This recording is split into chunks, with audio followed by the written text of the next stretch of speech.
नमस्कार दोस्तों, मैं के.एम. गुप्ता आप सभी व्यूअर्स का के.एम. गुप्ता इंग्लिश क्लासेस के इस यूट्यूब चैनल पर हार्दिक स्वागत करता हूं।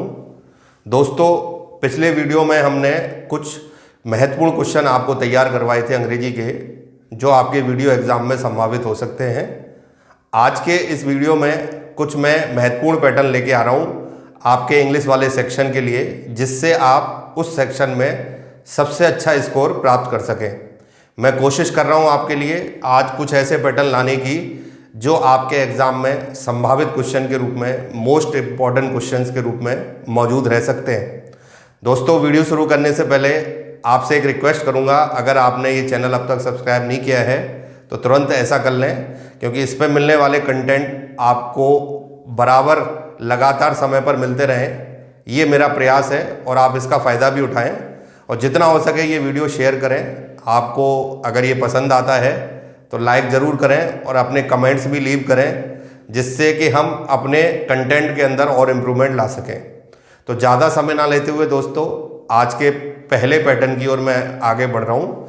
आज मैं जो पहला पैटर्न आपको डिलीवर करूँगा उसमें दो तरीके के क्वेश्चन बनते हैं। दोनों का एक एक एग्जाम्पल मैंने रखा हुआ है आपके सामने, और ये निश्चित है कि इन दोनों पैटर्न में से एक क्वेश्चन आएगा। ये जो पैटर्न है ये परफेक्ट कंटिन्यूअस के टेंस वाले पार्ट से बनता है। पिछले वीडियो में भी मैंने टेंस के दो बहुत महत्वपूर्ण पैटर्न बताए थे और कहा था कि दोनों से क्वेश्चन आएगा। तो इस पैटर्न में से दो तरीके के क्वेश्चन बनते हैं, उनमें से एक क्वेश्चन निश्चित रूप से आपसे पूछा जाएगा। इसमें परफेक्ट कंटिन्यूअस के अंदर एक कहानी होती है कि वहाँ आपको वाक्य में समय दिया गया होता है, जिसे जोड़ने के लिए आप फॉर और सिंस का इस्तेमाल करते हैं। और दूसरी बात ये होती है कि अगर वाक्य में कार्य के चलने की बात की गई है और समय दिया गया है, तो आपको ये चेक कर लेना चाहिए कि जो वाक्य की वर्ब है वो परफेक्ट कंटिन्यूअस के फॉर्म में होनी चाहिए। मैं आपको एक्सप्लेन करता हूँ। जैसे एग्जाम्पल देखिए, लिखा है company has been exporting its product to many countries, और ब्लैंक स्पेस दे रखा है जुलाई 2005।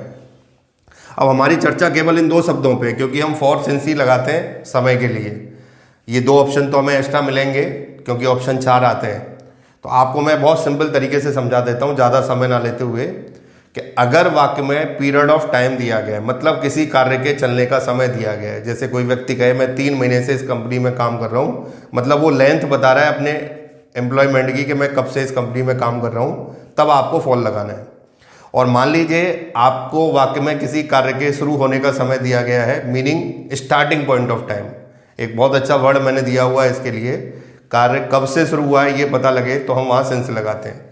तो यहाँ पे आप ऐसी स्थिति देख रहे हैं कि कार्य के शुरू होने का समय दे रखा है, तो यहाँ पे हम किसका इस्तेमाल कर देंगे, सिंस। तो ये तो पहला क्वेश्चन हो गया इस पैटर्न का।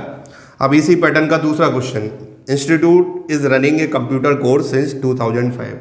यहाँ पे हमें क्या देखना है कि अगर कार्य के चलने का समय दिया गया है और समय करेक्ट है उसके अंदर, यहाँ 2005 को जोड़ने के लिए सिंस आ रहा है क्योंकि ये स्टार्टिंग पॉइंट को व्यक्त कर रहा है।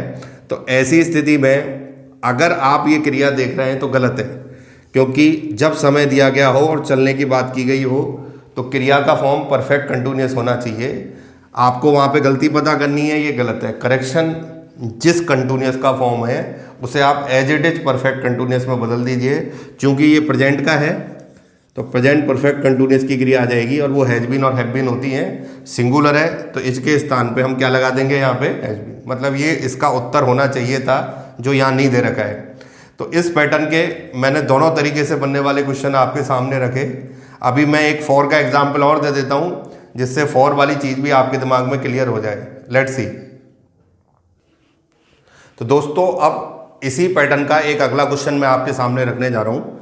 यहाँ क्या कहा जा रहा है कि Rajesh has been working as manager in this company blank space 5 years. वही चीज़ आ गई कि यहाँ पे टाइम दे रखा है, पर इससे पहले वाले क्वेश्चन में उसको स्टार्टिंग पॉइंट ऑफ टाइम के रूप में दिया गया था। यहाँ पे आपको बताया गया लेंथ, पीरियड ऑफ टाइम क्या है, कार्य को चलते हुए कितना समय हो गया है। तो इसके लिए हम कभी सिंस नहीं लगाते, इसके लिए हम किसका यूज़ करते हैं, फॉर। तो इस पैटर्न के मैंने आपको दोनों तरीके से जो क्वेश्चन बनते हैं, एक तो फॉर सिंस के लिए बनता है वो दिखा दिया, और एक अगर वाक्य में वर्ब आ रही है तो वो वर्ब हर हालत में समय के साथ परफेक्ट कंटिन्यूअस की होनी चाहिए। आप प्रैक्टिस कर लीजिए, क्वेश्चन आपको या तो ये मिलेगा या वर्ब वाला मिलेगा, ये निश्चित है। तो यहाँ पे टेंसेस के मैंने बहुत सीमित पैटर्न बताए आपको, पर इनसे एग्जाम में आपको टेंसेस का बहुत हिस्सा कवर करने का मौका मिल जाएगा। अब हम इससे आगे बढ़ रहे हैं। आपके सिलेबस में एक जो सबसे महत्वपूर्ण चैप्टर कवर होगा टेंस के बाद, हो सकता है उसका टेंस से भी ज़्यादा रोल हो, वो है सब्जेक्ट वर्ब एग्रीमेंट। और सब्जेक्ट वर्ब एग्रीमेंट अपने आप में कंपटीशन की रीड होती है। उसका एक महत्वपूर्ण क्वेश्चन, अभी मैं उसके कई सारे क्वेश्चन आपके सामने पैटर्न के रूप में बताऊंगा, उनमें से पहला पैटर्न ये है, इसको ध्यान से समझ लीजिए। यहाँ लिखा है if I were A bird. कई बच्चे तो इसको देख के ही अटक जाते हैं, अभी मैं इसका फॉर्मूला क्लियर कर दूंगा, थोड़ा सा समझ लीजिए। आई इन द स्काई, तो यहाँ पे आपको ये ध्यान रखना है, ये क्वेश्चन सब्जेक्ट वर्ब एग्रीमेंट के एक फॉर्मूले से बनता है, जैसे हम सपोजिशन कहते हैं, अतिकल्पना। और इसका जो फॉर्मूला होता है वो एक बार मैं आपको डिस्क्राइब कर देता हूँ, तो उससे ये क्वेश्चन, और ऐसे ही पता नहीं कितने क्वेश्चन आप कर पाएंगे। तो इसका जो फॉर्मूला बनता है वो इस तरीके से मान लीजिए कि आपका सेंटेंस इफ से चालू होता है, सब्जेक्ट आता है, सबसे बड़ी बात क्या होती है कि इसके साथ वर्ब लगता है। अब सपोजिशन का मतलब क्या होता है वो भी समझ लें। कोई व्यक्ति कुछ ऐसा करने के लिए सोचे जो वर्तमान में संभव नहीं है उसके लिए, यानी वास्तविकता से परे, तो उस स्थिति को सपोजिशन कहते हैं अंग्रेजी में। और इसके दो पार्ट बनते हैं क्वेश्चन बनाने के लिए, एक सपोजिशन, एक उसका रिजल्ट। तो ये आपकी एक बहुत शानदार ट्रिक है।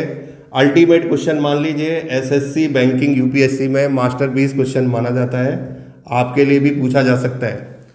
तो इसमें इफ़ प्लस सब्जेक्ट प्लस वर, ये सपोजिशन है, इफ़ सब्जेक्ट वर, ये वर हर सब्जेक्ट के साथ आएगा, चाहे सिंगुलर हो चाहे प्लूरल, अगर आप सपोजिशन बना रहे हैं। तो ये सोच रहा है मैं वर्ड होता है, जो हमारे लिए पॉसिबल नहीं है, इसलिए ये सपोजिशन है।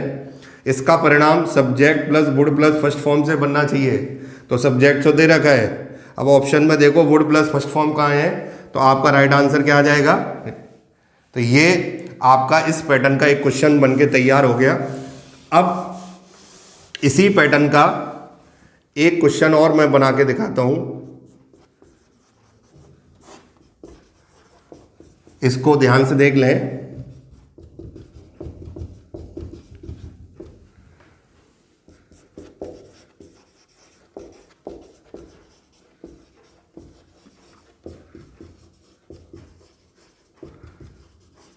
ये क्वेश्चन है,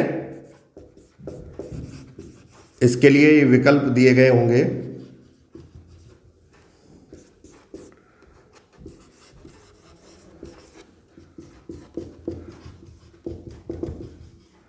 ये चौथा ऑप्शन होता है नो इम्प्रूवमेंट, मतलब इसमें कोई गलती नहीं है, ये सही है। तो अब की बार परिणाम दिया, कई बच्चे आई के साथ एम, वो सोचते हैं आई के साथ तो हमेशा एम ही लगता है, वो इसको नो इम्प्रूवमेंट कर आते हैं। पर जिस बच्चे को फॉर्मूला आता है वो देखता है वुड के साथ फर्स्ट फॉर्म आ रही है, तो आप इसको देख के तुरंत पहचान जाएंगे कि ये गलत है। यहाँ पे एम की जगह किसका यूज हो जाएगा, वर्क का। तो आपको ये पैटर्न के मैंने दोनों तरफ के क्वेश्चन बता दिए, परिणाम वाला भी और सपोजिशन वाला भी।